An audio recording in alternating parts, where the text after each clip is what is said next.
Atomfall. Bro, what the fuck? Look, we gotta talk about this game in all honesty, because the more I play this game, the more I see footage of the game, the more my brain starts buffering. Like, is this an RPG? Is this an immersive sim? Is it a survival horror game where you might get attacked by freaking radioactive badgers or some shit? Somehow, it's all of those things, all meshed into one very interesting game that should be talked about. Atomfall is set in a fictional world of 1950s Britain, and for some reason, David Attenborough came out. After a nuclear disaster, that is, man, this game is set after a nuclear disaster. I mean, that should tell you enough, because this game is going to be weird regardless, as it's set in 1950s Britain, man. That was already terrifying enough before you added mutants and government conspiracies. You play as some poor soul, just trying to survive in this irradiated hellscape, dealing with cults, weird experiments, and what looks like the most unsettling grocery store in gaming history. Like, I don't know what's worse, fighting off the local wildlife or trying to buy a loaf of bread from a guy who looks like he drinks uranium for fun. The vibe overall in Atomfall is off in the best possible way. It's got this eerie, almost liminal space kind of atmosphere. Like you walked into a British Fallout mod made by someone who watched way too many 1950s PSAs about nuclear disaster safety. And I freaking loved it. I love those PSA type of videos. Everything feels slightly wrong, from the overly cheery propaganda posters to the fact that the people might just casually disappear when you're not looking at them. It's like a fever dream, where one moment you're looting an abandoned fish and chip shop, and the next you're being interrogated by a guy in a mask asking if you've seen the light. No, sir, look, I haven't seen the light, okay? Give me some space. Please. It's eerie in the best possible way. So gameplay wise, it seems like it's pulling from all kinds of influences. I mean, it's an immersive sim, it's a survival horror, it's a kind of role-playing game as well. And whatever genre Confused and Intrigued falls into, because it's all of those, man. There's stealth, there's combat, there's looting, and a whole lot of decisions to make, which probably means you'll accidentally make things worse for yourself at least 5 times before figuring out how everything works. And honestly, that's exactly how it should feel. A game like this should make you feel slightly paranoid and unsure of your choices. If you're strolling through Atomfall feeling comfortable, you're doing it completely wrong. This game is supposed to feel uncomfortable to play. It's going for the same kind of eerie feeling as that Jordan Peele movie. What was that one? Where it's like, it's so much confusion until like the last 30 minutes of the movie, and then everything is revealed and you're like, oh my goodness gracious, this is the greatest movie. Keanu, that's the movie.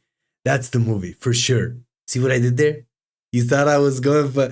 Man, subscribe to the freaking channel, okay? My point here is that this is where the immersive sim elements come into play. Atomfall isn't just about surviving, it's about how you choose to survive. You're given freedom in how you approach encounters, whether it means sneaking past threats, crafting your own makeshift weapons, or using the environment to manipulate enemies. Maybe you want to lure a group of cultists into contaminated areas and let radiation do the work for you. Maybe you find an old bunker and turn it into a safe house, only to realize that it was abandoned for a freaking reason. Every choice you make has weight. It's not always in ways that you would expect. That's one of the things that really is refreshing to see in a game these days, where it's not hand-holdy. Atomfall does it in a way where you have a journal that kind of, you have investigation points or points of interest, if you will, POIs, where you can kind of investigate at your own pace and the way that you see fit. You get given like multiple objectives to complete, and the way you complete them is up to you. You get to decide. There's like different journals that you can read. It's not like Avowed where you have so many things to read and most of them are not really useful. In Atomfall, it's actually useful to read these things, because there might be hints at some things that you might find in the world, which I won't spoil here, but you need those items to progress in the game. So it's actually worth it to read through these things. And that was the thing that is so refreshing to see in games, that your hand isn't held for health. Health? I did it again. I don't know how to say hold. Health? What is it? It's like every building, every government restricted thing that you go into is hiding a story that you might not even want to uncover at the end of the day. And the game isn't going for this hold your hand thing, like I mentioned. If you stumble into the wrong place without the right preparation, you're probably going to have a very bad time at it. The difficulty isn't just in combat, but in the moment-to-moment decision making as well. Do you scavenge further and risk exposure, or play it safe and miss out on valuable supplies? Even trading with NPCs is cool, because because you get to trade. There's this weight system where you're trading things for things. It's a cool system. You trade items for items of equal value. It's kind of an episode from Full Metal Alchemist.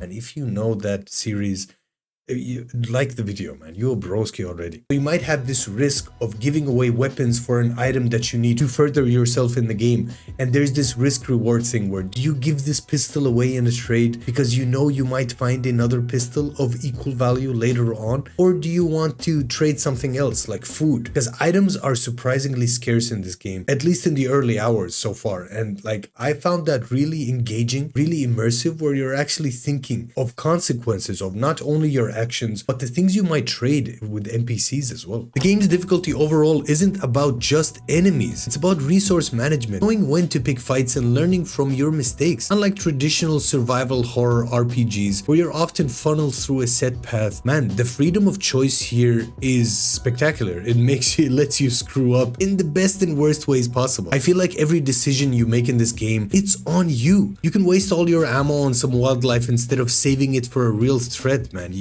Tough luck with that, man. That tends to happen to me, I'll be very honest. The game forces you to think ahead. It forces you to adapt and sometimes just accept that you're going to die because you made a dumb choice like 20 minutes ago. And that's the beauty of it. And we have to talk about the horror aspects a bit because it's not technically a horror game, but it looks like the kind of experience that you'll have to be checking over your shoulder IRL. It's just something about the setting and the eeriness around you. It makes you question everything and it makes you think that, man, is something gonna jump at me through that corner? Most of the time it doesn't. Most of the people you come across are like robots, weird tribes people, and just weird NPCs in general, and like small rats. Sometimes you go into a sewer, there's dozens, if not hundreds, if not freaking thousands of rats. Anyway, segueing onto the environment, because the environmental storytelling plays a huge role in making the world feel alive and really weird. Every location tells a story, whether it's a house that looks abandoned but still has a warm meal on the table, or a bunker filled with odd propaganda leaflets warning citizens to remain calm while a freaking robot roams around that bunker looking for heads to kind of decapitate. I mean, just walking through the world and paying attention will make you feel like you're piecing together a conspiracy and nobody wants you to know about. Man, the elephant in the room, the game looks absolutely amazing. I think they really hit the brief, if you will, on setting the setting. I hope that makes sense. I think in this game overall, for me personally, I haven't dug that deep into immersive sims, or I have. Usually with RPGs, I usually stick to a set path and just kind of clear objectives to kind of fill my time, if that makes any sense. But in this game, I feel like I really want to slow down and experience everything there is, because there's so many different routes you can take, so many different choices you can make, that it feels super refreshing and it feels super fun. I've read some people have issues with the performance of the game, with like pop-ins and all of that, and crashes as well, but me personally, so far I've had a good time with it. I play on a 3070 Ti, real quick flex on them, of course. Who are you talking to, man? That's an old GPU. It looks like I'm talking to someone. I'm talking to the wall. This was one of those games that if you fail in delivering a product that feels immersive like immersive sims should, man, this could have been a total train wreck. But so far it's fun. I'm eager to kind of complete the game and get my bearings, so to speak, and kind of see how everything comes together in the end. And man, it's fun. It's a breath of fresh air compared to all the linearity that you have in open world games these days, which is weird because it's an open freaking world and the game is still linear. Whereas in this one, it's a semi-open world because it's like Avowed. It's based on different areas that you explore. But you can do it at your own pace. You can explore whichever way you want to, and the game doesn't punish you for that. And that, if anything, is fun. But in any case, what the f do I know, man? I'm just a gamer on the internet who so far has enjoyed his time with Atomfall, and hope that more people would talk about it too and hopefully enjoy it as well. So let me know in the comments down below, man. Let me know what your thoughts are on Atomfall, if you've played the game, if it's in your backlog of games to be played, man. Any and all comments take this video a long ass way to the greatness of the tubes. Of course, if you haven't already, man, subscribe to the channel. Man, saying subscribe to the channel really made me choke. In any case, I don't really know how to end this video, so click this link to watch me ramble on about AC Shadows and how that game should have failed, but it didn't. In any case, enjoy the meme in the outro, my broskis. I'll catch you guys in the next upload. Keep on trucking, my dudes. A peace. You don't have future here. You don't have future. You can never make it. You supposed to be a dinner man, serving dinner to the students in the second